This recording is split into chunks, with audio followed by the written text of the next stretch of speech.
Today, we're going to cover 5 cities that could be smart long-term moves. And by the time a city shows up on everybody's best places to live list, a lot of the easy opportunity is already gone. Prices have usually moved up. Competition is already there. And the people who got in early are the ones talking about how affordable it used to be. So today, I want to look at 5 cities that still offer a strong mix of jobs, housing, value, and long-term growth. Now, I want to be clear, these are not all cheap cities. Some of them are already competitive, but each one has something important going on for it. Job growth, quality of life, affordability compared to similar markets, or a local economy that still has room to grow. Hey, I'm Mark, and I've helped people buy and sell property in the U.S. and around the world, and I've personally helped over 500 families successfully relocate and buy homes with confidence. And if you want my help for free, just click that link in the description for free one-on-one guide. So let's start with number 5, which is Knoxville, Tennessee. Now, Knoxville is getting attention for a pretty simple reason.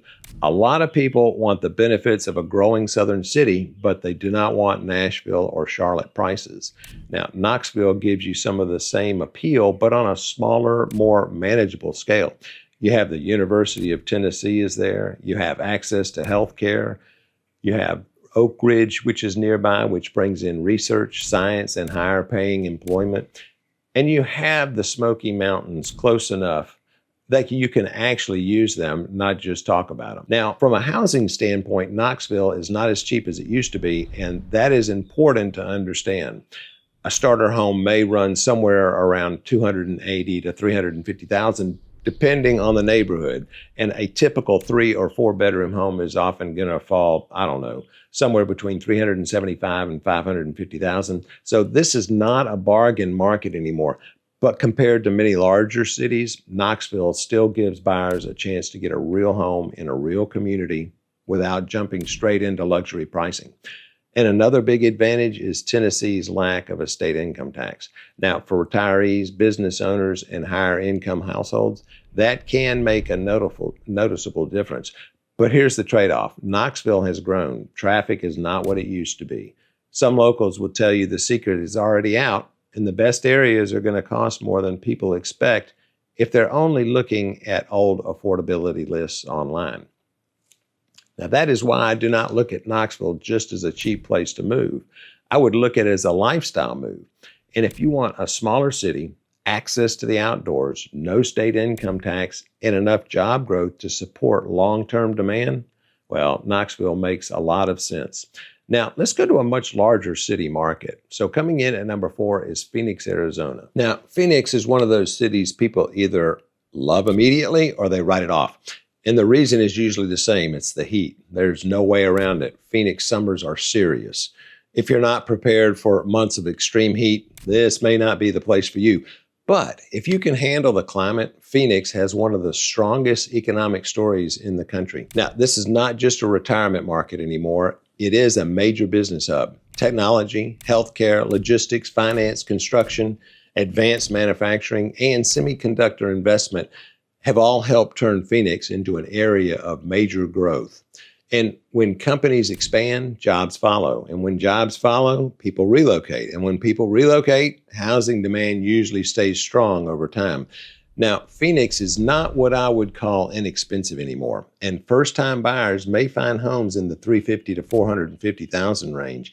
Newer communities and larger family homes are often closer to the $500,000 to $700,000. Depending on where you're looking. And because Phoenix is such a large metro area, the location matters enormously. Scottsdale is not the same as Buckeye, and Chandler is not the same as Surprise, and Mesa is not the same as Peoria. And that's where people can make mistakes if they only look at the price. And one area may give you a shorter commute, another may give you newer homes, and another may give you better access to schools, shopping, or recreation. And the good news is that Phoenix gives you options. You also have Arizona's relatively flat state income tax, which may help compared to higher tax states. And lifestyle-wise, there is a lot more here than people realize. You have golf, hiking, mountain biking, desert parks, restaurants, spring training baseball, and weekend trips to places like Sedona, Flagstaff, and the Grand Canyon.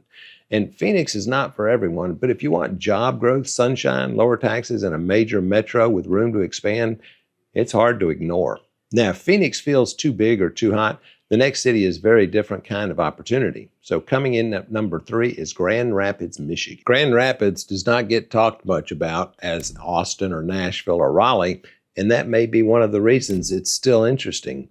This is a city that has built a strong local economy without becoming completely unaffordable. Housing is still within reach compared to many other growing markets. Now, entry-level homes are often in the $250 to $325 range. Family homes commonly fall between $350 and I'd say $500 depending on the neighborhood and school districts. But that is not cheap compared to what Grand Rapids used to be. But compared to many larger metro areas, it still gives buyers a realistic shot at ownership. And the economy is also more diverse than a lot of people realize. Healthcare is a major employer. Advanced manufacturing is strong. Engineering, medical research, education, and technology all play a role. And then you have to have the lifestyle side. And Grand Rapids has a real downtown, a strong craft brewery scene, and local restaurants, art festivals, good neighborhoods, and access to Lake Michigan within a reasonable drive. For families, the appeal is pretty easy to understand. It feels manageable. It has jobs. It has community. And home ownership still feels possible, but there are trade-offs because Michigan winters are real. If you're coming from Florida, Texas, Arizona, or Southern California, you need to know what you're signing up for. And the economy is solid, but it is still a mid-sized market. So if you're in a very specialized career, you probably need to do research for the employment before you move. Grand Rapids is not flashy, but for someone who wants a practical, livable city with a decent housing value and strong sense of place, it may be one of the smarter long-term moves in the Midwest. Now let's shift a little bit and talk about one of the more interesting comeback stories in the country coming in at number 2, and that's Buffalo, New York. I can remember 10 or 15 years ago, Buffalo was not on many relocation shortlists. And today, more people are paying attention, and there are good reasons for that. Buffalo still offers housing prices that are low compared to many other metro areas, but the city has also been investing in itself. The waterfront has improved, healthcare has expanded, downtown has seen more development, and there is a growing sense that Buffalo is no longer just a city people leave, it's becoming a city some people are choosing. And for the first time, buyers' homes may still be available in the $220,000 to $330,000 range, and family homes often fall somewhere between $325,000 and $500,000. Depending on the neighborhood. Compared to many cities with similar amenities, that is still a strong value. Buffalo also has something a lot of affordable markets do not have, and that's real infrastructure. You have major healthcare systems, universities, professional sports, historic neighborhoods, and a waterfront, a strong local identity, and easy to access to Canada, and that gives the city a more depth than people sometimes expect. But you cannot talk about Buffalo without talking about winter. The lake effect snow is real. It's not a minor inconvenience.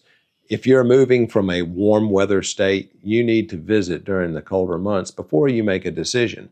And taxes are also something to look at carefully in New York. And the home price may be attractive, but the total cost of ownership matters. And that includes property taxes, insurance, utilities, heating, and maintenance. Still, Buffalo has a lot going for it. For buyers who want an affordable city with character, community, and signs of continued reinvestment, Buffalo deserves attention. And now let's get to number 1, and that happens to be Raleigh, North Carolina. Raleigh is not a secret. Let's just be honest about that. People have been moving to Raleigh for years, and prices have already gone up. But the reason it still belongs on the list is because the fundamentals are very strong. Raleigh sits in the heart of the Research Triangle, along with Durham and Chapel Hill. And that gives the region access to universities, research, healthcare, technology, life sciences, finance, and advanced manufacturing. And that is a powerful combination. A lot of cities are built around one major industry, but Raleigh has several. And that matters because when people relocate, they're not just buying a house, they are betting on the local economy. And Raleigh has one of the better long-term economic stories in the country. Now, housing is not cheap. First-time buyers may be looking in the $375,000 to $475,000 range. Comfortable family homes are offered between $500,000 and $700,000. and the most desirable neighborhoods can easily push over $1 million. So if someone tells you Raleigh is an affordable hidden gem, they're probably using old information. But compared to many other technology and job growth markets, Raleigh can still offer strong value. You get access to good careers, good schools in many areas, parks, greenways, restaurants, healthcare, and a climate that gives you 4 seasons without the harsh winters that you see farther north.